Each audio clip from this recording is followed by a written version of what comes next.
there, it's me the Jonin Monkey again, once again bringing you the best of the worst of video game storytelling. Let's talk about adaptations. This is something we rarely see in video games, since most licensed games are either original stories set in a pre-existing universe, or products commissioned by a film studio as part of the merchandise for their latest blockbuster, not realizing that making a good game these days requires the same amount of time and money as the actual movie. But every rule has its exceptions, and today we're going to be talking about an adaptation of a book that was originally released 70 years ago. Evil Under the Sun, written by Agatha Christie and starring the world-famous detective Hercule Poirot. I've always enjoyed Agatha Christie's works, and Poirot is no exception. Sure, it's old-fashioned and sometimes the plots are rather silly, but they're always a fun ride. Adapting one of her novels into a point-and-click adventure game makes sense since this is the genre of gaming focused on exploration and puzzle solving. Today's subject was made by a small studio known as The Adventure Company, a publishing label for many point-and-click adventure games, who acquired the rights to make 5 games based off any 5 Agatha Christie novels they chose. Whilst there is sadly little to no information about the company itself, I can tell you something about the man charged with adapting this story into a game. Lee Sheldon. Sheldon has an extensive writing history that crosses several mediums. He has written several episodes for such cult TV shows as Charlie's Angels, The Edge of Night and Star Trek The Next Generation, along with many others. But he's also written for several critically acclaimed video games, including The Riddle of Master Lu and Wild Wild West, The Steel Assassin. In fact, I can recommend his book on the subject, Character Development and Storytelling in Games, but that's beside the point. The real question is, can Evil Under the Sun be adapted into video games, or will it be yet another badly made licensed game to add to the pile? The world-famous detective Hercule Poirot is currently on holiday in the charming little resort known as Seadrift Island. His holiday will not be a relaxing one, however. The famous actress Arlena Marshall has been found dead on a nearby beach. Arlena's arrival had already planted the seeds of passion and mistrust in the guests, and Poirot quickly realizes that the other holidaymakers are all hiding troubled pasts and terrible secrets. It is now up to Hercule Poirot to expose the evil under the sun, to find the true killer of Arlena Marshall, and bring them to justice.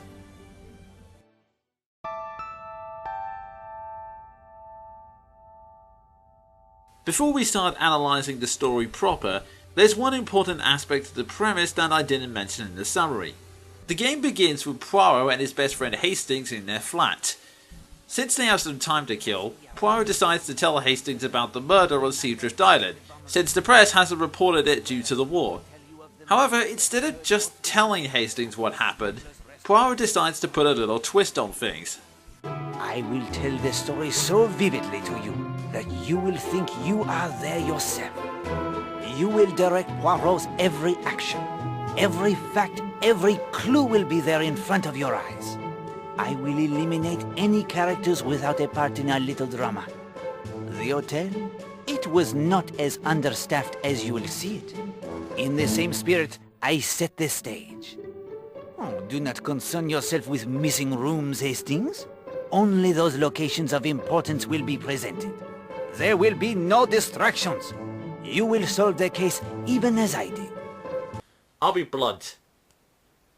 This concept is absolutely brilliant as a video game premise.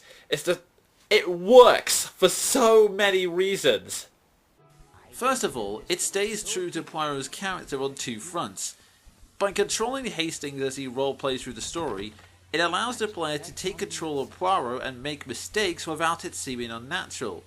And by using their game as the setup, the player can turn to someone for advice without breaking the 4th wall. And there is no better choice for a tutorial character, in other words a smug git who knows all the answers, than Hercule Poirot. I am sorry, Hastings. You have not obtained everything you may need for the investigation. I give you the clues, Hastings. Do not expect me to explain them as well. Second, this concept helps to explain away the limitations of the developer's budget. What would normally be odd and borderline disturbing now makes sense in this new light.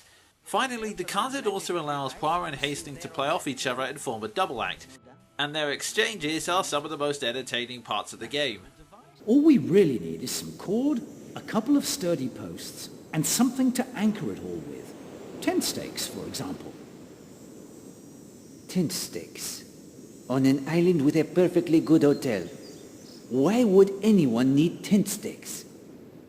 Poirot does not float. Oh, no worries, sir. A bit of exercise would soon help that. Yes. I see no cause for amusement. And to top it all off, this concept isn't plucked out of thin air either. There is actually a scene in the book where Poirot talks about the case with Hastings after the fact. Some people might have scrupulously removed themselves from earshot of a private conversation, but not Hercule Poirot. He had no scruples of that kind. Besides, as he explained to his friend Hastings at a later date, it was a question of murder. Hastings said, staring, "But the murder hadn't happened then." Hercule Poirot sighed. He said, "But already, mon cher, it was very clearly indicated, mon cher. Then Why didn't you stop it? If a person is determined to commit murder, it is not easy to prevent them. I do not blame myself for what happened. It was inevitable. To take one small element like that and turn it into a solid basis for a video game is an amazing feat.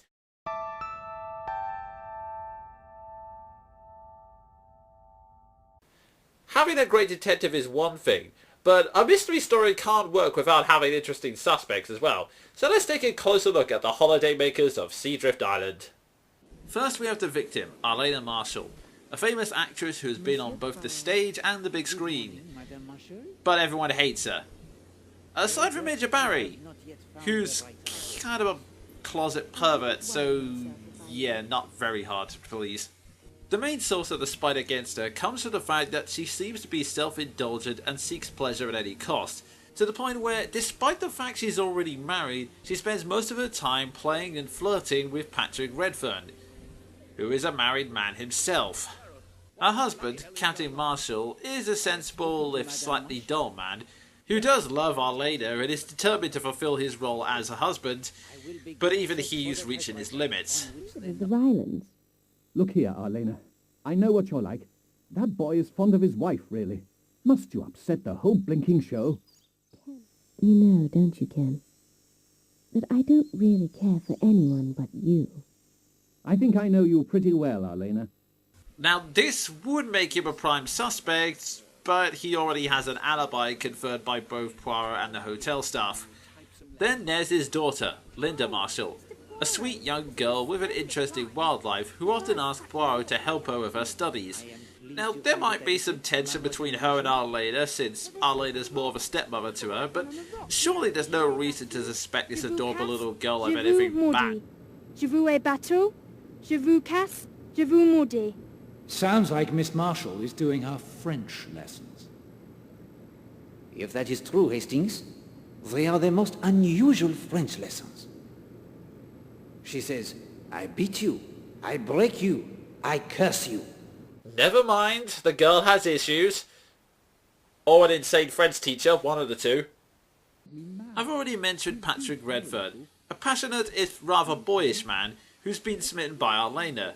Not that he'll ever admit it to his wife. Said wife, Christie, is taking these turns of events very well. Do you know what I'm most sick of in this place? Pity.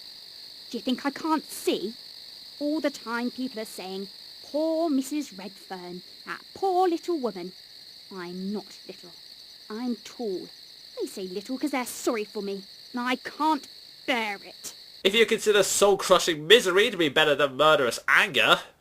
Then you have the Reverend Stephen Lane, who is a little nervous and unhinged, but when you arrive on holiday and see two people cheating on their partners along with a voodoo shrine in the ruins of an ancient church, you would feel a little nervous too. That said, he begins to show his true colours when you mention the murder of a schoolgirl that happened on his parish several years ago. Women are at the heart of many tragedies. In this case, they were the victims of tragedy. Can you doubt? They brought it upon themselves through fornication, adultery and godlessness. Okay then, I'm just gonna make a mental note to avoid any kind of social contact with you. We also have Emily Brewster, a gruff school teacher, and I've already mentioned Major Barry, a man with boring stories, a passion for cars, and a bad habit of stealing photographs of other women.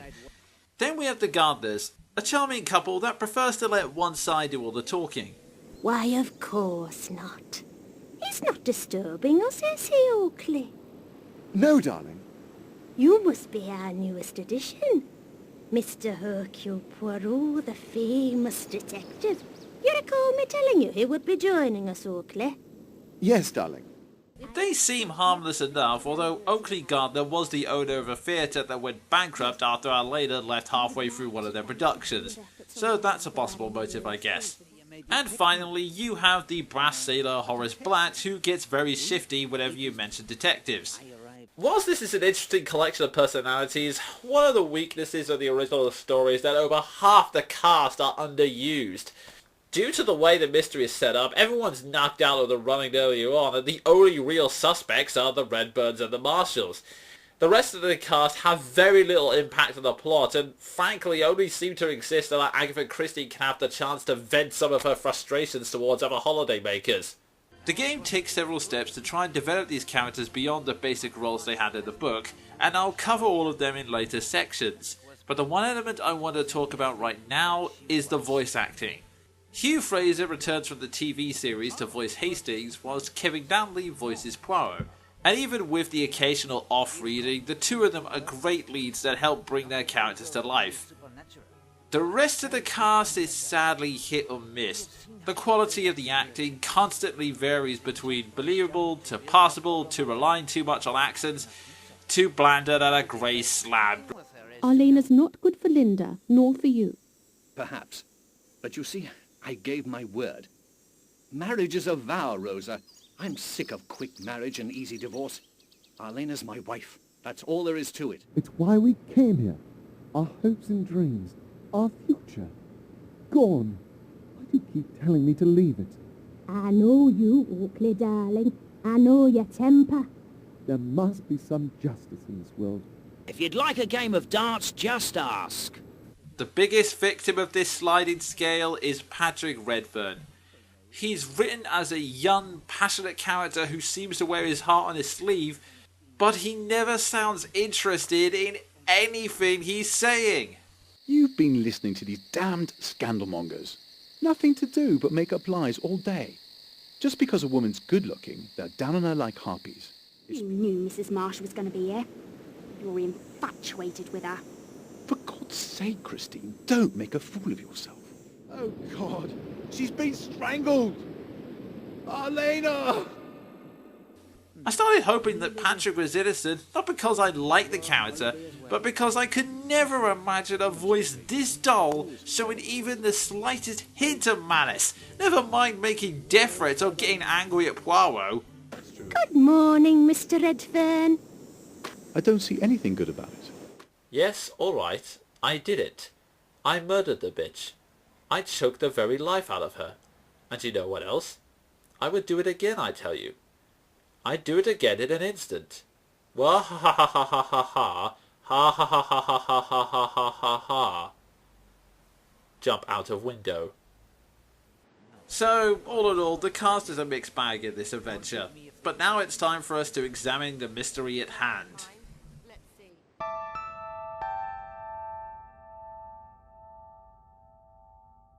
The key to a great murder mystery is not the simple question of who done it, but how the mystery itself is set up and how it's paced in the plot.